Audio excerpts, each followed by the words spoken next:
जय हिंद, वंदे मातरम। एग्ज़ाम दृष्टि क्लासेस में आपका स्वागत है। आई होप आप सब अच्छे होंगे। आज हम बाल विकास एवं शिक्षण विधियों से 15 क्वेश्चन लेके आए हैं सीटेट के लिए, जो कि सीटेट की परीक्षा 2022 की दिसंबर में होने वाली है। उसके लिए प्रैक्टिस सेट बहुत ही महत्वपूर्ण है और आज से हम ये प्रैक्टिस सेट स्टार्ट कर रहे हैं। अगर आपको हमारा वीडियो पसंद आता है तो वीडियो को लाइक करें और चैनल को सब्सक्राइब करें और अपने सभी दोस्तों तक वीडियो को शेयर करें। और ये जो भी इसमें 15 क्वेश्चन लिए हुए हैं, ये सभी प्रश्न पिछली परीक्षा में पूछे गए प्रश्न हैं और ये सभी प्रश्न नए एग्ज़ाम पैटर्न पर आधारित हैं, एनसीईआरटी के सिलेबस पर आधारित हैं। तो चलिए हम स्टार्ट करते हैं। फर्स्ट क्वेश्चन है, निम्नलिखित में कौन सी संज्ञानात्मक क्रिया दी गई सूचना के विश्लेषण के लिए प्रयोग में लाई जाती है। ऑप्शन ए है वर्णन करना, बी है पहचान करना, सी है अंतर करना और डी है वर्गीकृत करना। तो इसमें आंसर जो है सी राइट है, अंतर करना। जब भी कोई भी संज्ञानात्मक क्रिया दी जाती है तो वो सूचनाओं के आधार पर जो है उसमें अंतर करना सीख जाते हैं। क्वेश्चन नंबर 2 है, राजेश अति लोलुप पाठक है। वह अपने कोर्स की पुस्तकें पढ़ने के अतिरिक्त प्रायः पुस्तकालय जाता है और भिन्न प्रकरणों पर पुस्तकें पढ़ता है। इतना ही नहीं, राजेश भोजन अवकाश में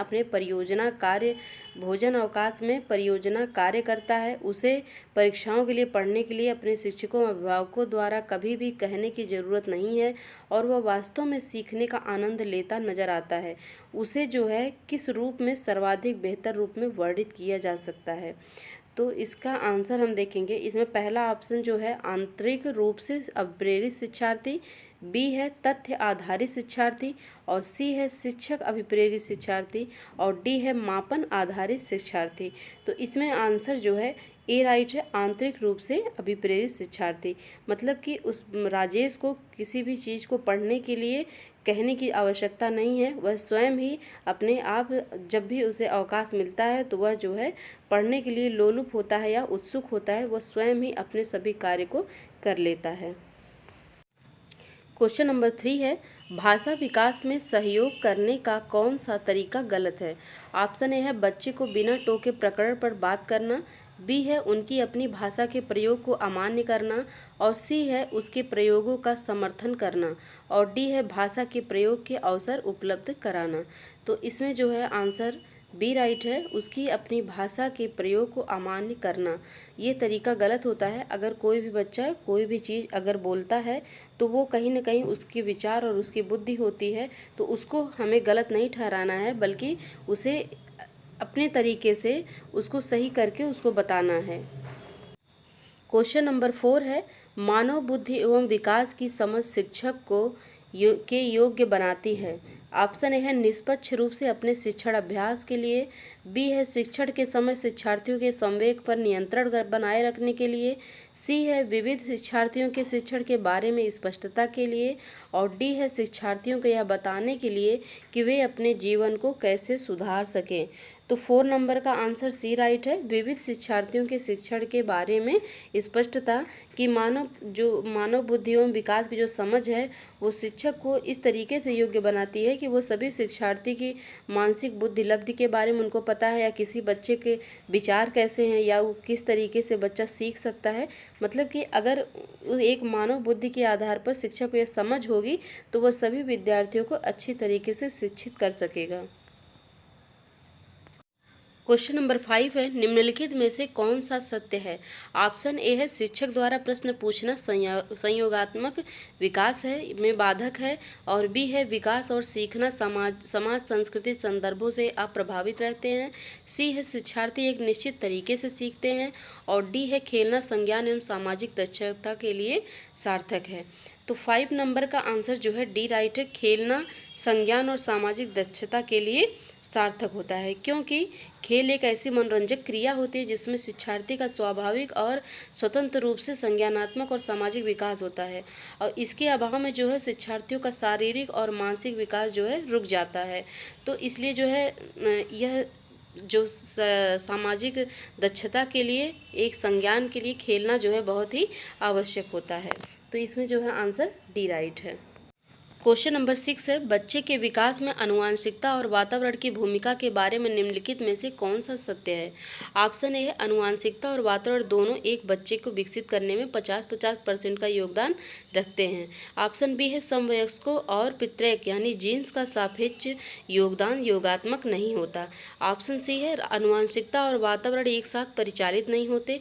डी है, सहज रुझान वातावरण से संबंधित है जबकि वास्तविक विकास के लिए आनुवंशिकता जरूरी है।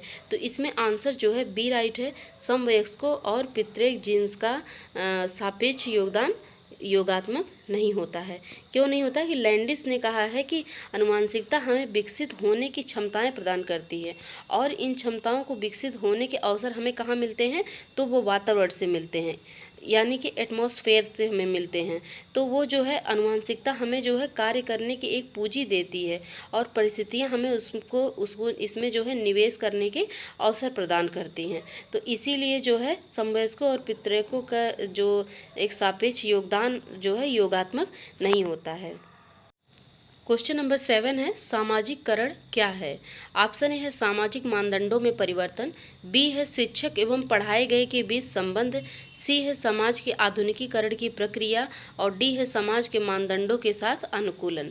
तो 7 नंबर का आंसर जो है डी राइट है, समाज के मानदंडों के साथ अनुकूलन। मतलब कि जिस तरीके से समाज बदल रहा है उसी तरीके से अपने मनोभाव को भी बदलना चाहिए या समाज के अकॉर्डिंग जो है चलना चाहिए। जैसे कि फीचर महोदय ने कहा है इसके बारे में कि जिस व्यक्ति जो है सामाजिक व्यवहारों को स्वीकार करता है और उसके साथ जो है अनुकूलन करता है और समाज के मानदंडों के साथ ही अनुकूलन करना ही सामाजिककरण कहलाता है। क्वेश्चन नंबर 8 है, एक पीटी खेल शिक्षक क्रिकेट के खेल में अपने शिक्षार्थियों के क्षेत्ररक्षण को सुधारना चाहता है। निम्न में से कौन सी युक्त शिक्षार्थियों को अपना लक्ष्य प्राप्त करने में सर्वाधिक सहायक है। ऑप्शन ए है, शिक्षार्थियों को क्षेत्ररक्षण का अधिक प्रयास करवाना। बी है, शिक्षार्थियों को यह बताना कि क्षेत्ररक्षण सीखना उनके लिए किस प्रकार महत्वपूर्ण है।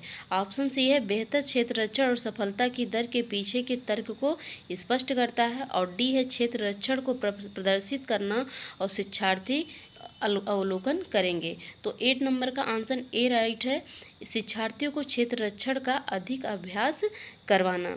जैसे कि किसी भी क्रिया को बार बार अभ्यास करने से मांसपेशियां जो होती है और मस्तिष्क के जो स्नायु तंत्र होते हैं उस क्रिया को करने के लिए अभ्यस्त हो जाते हैं और जिसके परिणाम स्वरूप क्या होता है कि उद्दीपक और अनुक्रिया मतलब कि एसआर स्टिमुलस और रिस्पांस का जो रिलेशन होता है वह मजबूत हो जाता है और शिक्षार्थी के क्षेत्ररक्षण जो होता है सुधरने की जो एक प्रक्रिया होती है वो बहुत मजबूत हो जाती है।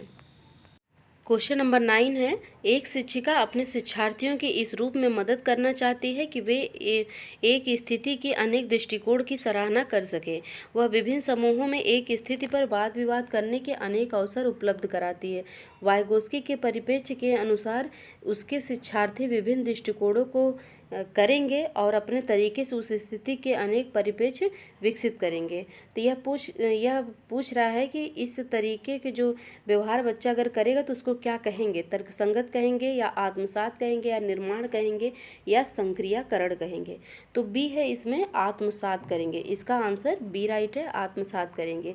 जैसे शिक्षिका कह रही है कि शिक्षार्थियों के रूप में मदद करना चाहती है कि एक ही जैसी चीज़ दिखने वाली अगर दो चीज़ें हैं तो बच्चे उसे कैसे आत्मसात करेंगे। जैसे कि अगर एक बच्ची ने आसमान में चिड़िया उड़ते देखा, उसके बाद हेलीकॉप्टर देख रही, हेलीकॉप्टर भी उड़ रहा है, तो उस दोनों में अंतर क्या है। अगर वो हेलीकॉप्टर देख रही तब भी कह रही है कि नहीं ये चिड़िया है, तो अगर शिक्षिका जो है उसमें उन दोनों ही चीज़ों में डिफरेंस बताएंगी कि उस चिड़िया में और हेलीकॉप्टर जो है उसमें क्या अंतर है, तो वो जब उसमें डिफरेंस पता चल जाएगा उस बच्ची को या छात्रा को, तो वो जो है वो सीख जाएगी कि नहीं यह हेलीकॉप्टर है और यह जो है चिड़िया है।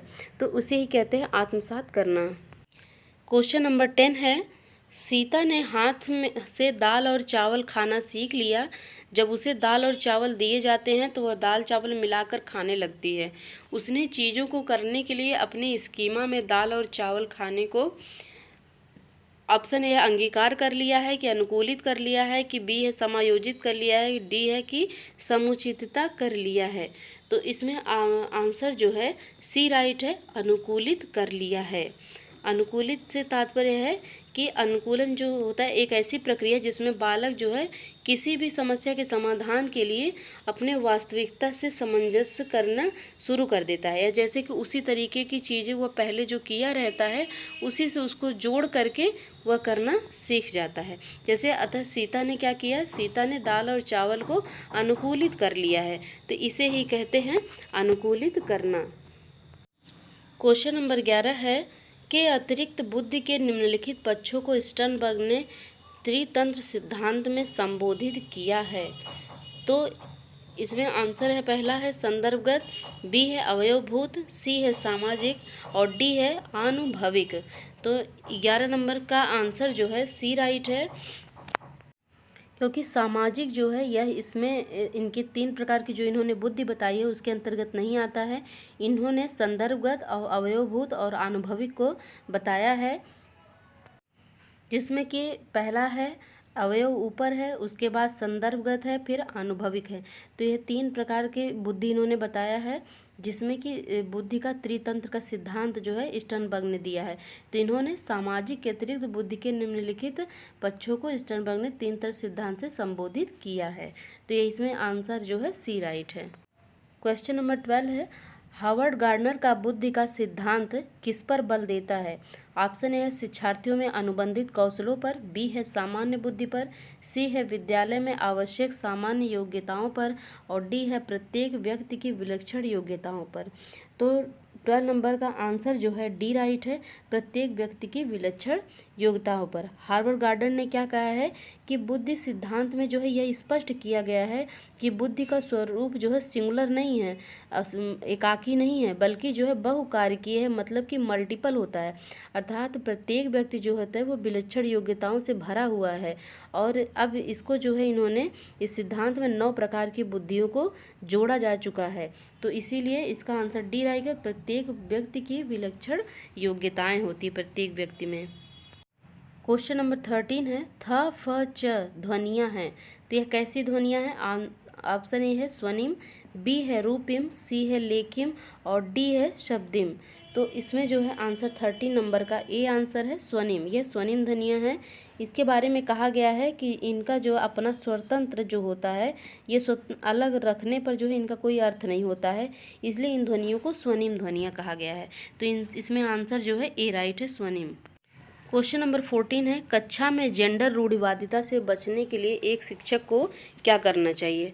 ऑप्शन ए है लड़कों को जोखिम उठाने और निर्भीक बनने के लिए प्रोत्साहित करना, बी है लड़के लड़कियों को एक साथ अपारंपरिक भूमिकाओं में रखना चाहिए, सी है अच्छी लड़की अच्छा लड़का कहकर शिक्षार्थियों के अच्छे कार्य की सराहना करनी चाहिए और डी है कुश्ती में भाग लेने के लिए लड़कियों को निरुत्साहित करना चाहिए।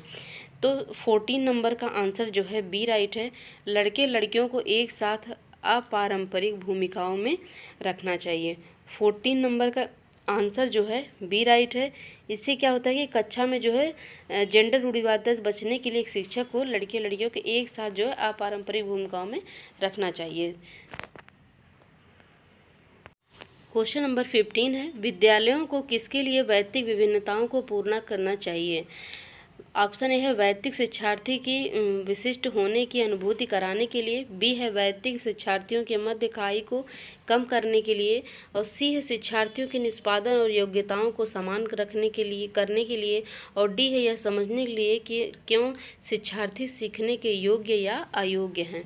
तो 15 नंबर का आंसर जो है डी राइट है, यह समझने के लिए कि क्यों शिक्षार्थी सीखने के योग्य हैं या अयोग्य हैं। तो 15 नंबर का क्वेश्चन जो है क्या कहता है कि विद्यालयों को किसके लिए वैयक्तिक विभिन्नताओं को पूरा करना चाहिए। तो यह समझने के लिए करना चाहिए कि क्यों शिक्षार्थी सीखने के योग्य हैं या अयोग्य हैं। तो ये हमारे 15 क्वेश्चन जो है कंप्लीट हो गए। अगर आपको क्वेश्चन अच्छे लगे हों तो वीडियो को लाइक करें और इसी तरीके की वीडियो को हमेशा देखने के लिए हमारे चैनल को सब्सक्राइब करें और वीडियो को लाइक करें और अपने सभी दोस्तों तक शेयर करें और वीडियो में लास्ट तक बने रहने के लिए धन्यवाद।